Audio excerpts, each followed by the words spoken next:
Internal Revenue Service IRS Tax News.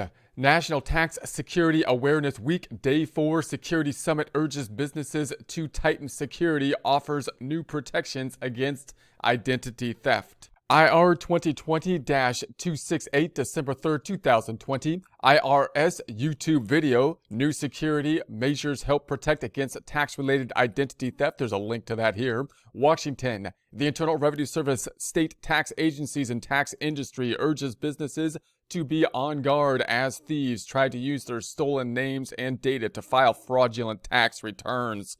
The partners operating cooperatively as the Security Summit, there's a link to the Security Summit here, to fight identity theft, marked the fourth day of the National Tax Security Awareness Week with the warning to businesses to enact the strongest measures possible to protect their data and systems. The IRS also is planning additional steps to help businesses combat cybercriminals trying to steal their data.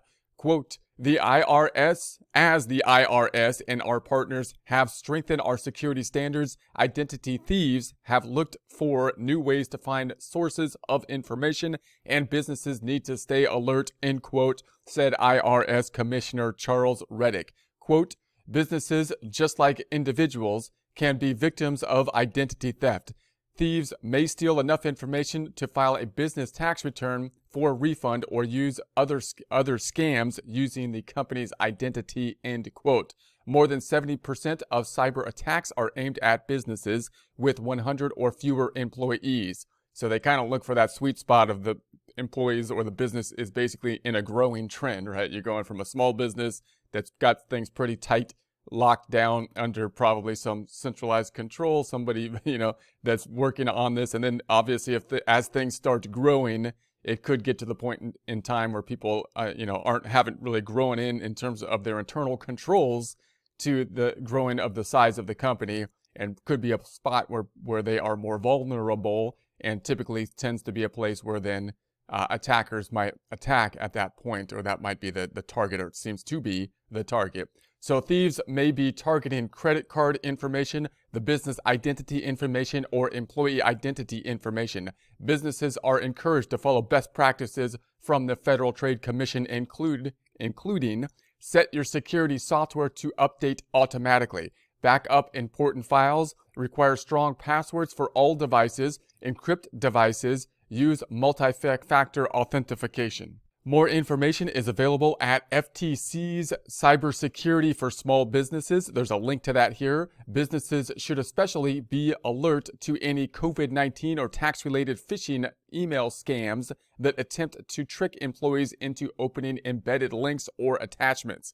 So obviously the phishing type of emails are one of the most common types of attacks, and they typically will have a link, some type of urgency involved to them, to try to get you to click on the link, and then that could take you to a faulty site asking for information, or possibly even have some kind of malware on it.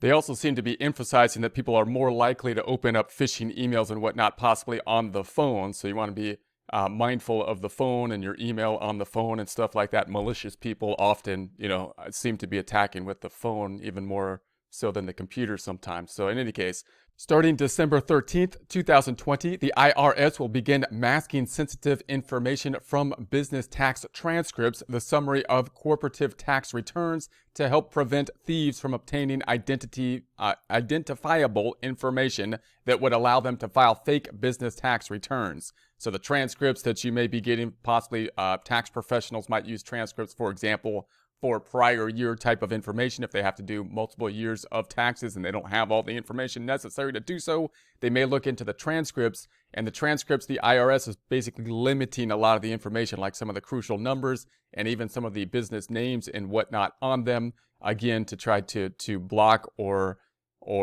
reduce the amount of identity theft that could happen due to the information on the transcripts.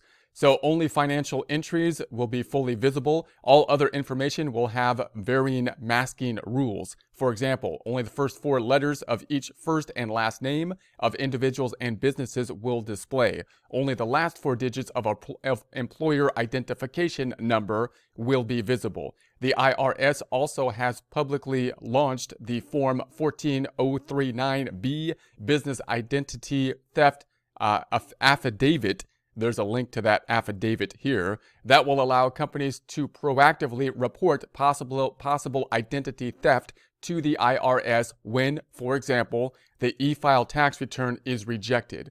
So when the e-file tax return is rejected, that's going to be a point in time where you might suspect identity theft. Oftentimes it is rejected because someone else has already filed the tax return with that particular number, either the EIN, employer identification number, or if it was an individual, it would be kind of like the social security number. So businesses should file the Form 14039B if they receive a rejection notice for an electronically filed return because a return already is on file for that same period. Notice about a tax return that the entity didn't file. Notice about Form W-2 filed with the Social Security Administration that the entity didn't file. Notice of a balance due that is not owed. This form will enable the IRS to respond to the business much faster than in the past and work to resolve issues created by a fraudulent tax return. Businesses should not use the form if they experience a data breach, but see no tax-related impact. For more information, the Identity Theft Central Business section, there's a link to the Identity Theft Centrals here. Although the tax scams can come and go, all employees should remain alert to Form W-2 theft schemes. In the most common version, a thief poses as a high-ranking company executive who emails payroll employees and asks for a list of employees and their W-2s. Businesses often don't know they've been scammed until fraudulent returns shows up in the employees' names. So you could, obviously the W-2 could provide all the information you need to basically for identity theft, has the social security number on it and the business information on it, as well as the wages on it. That's the form, of course, that the IRS has.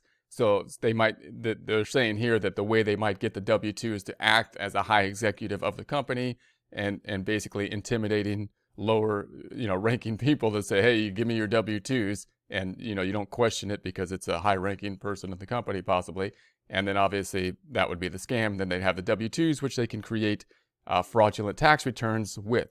So in any case, there is a special reporting procedure for employers who experience the W-2 scam. It also may be found at the Identity Theft Central's Business section. There's a link to that here. Finally, Security Summit partners urge businesses to keep their EIN application information current.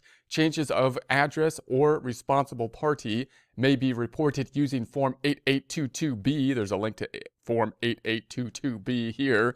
Remember, changes in the responsible party must be reported to the IRS within 60 days. Current information can help the IRS find a point of contact to resolve identity theft and other issues. The IRS, state agencies, the private sector tax industry, including tax professionals, work in partnership as the Security Summit to help protect taxpayers from identity theft and refund fraud. This is the third in a week-long series of tips to raise awareness about identity theft. The irs.gov/Security Summit for more details. There's a link to that link here, and there'll be a link to this in the description.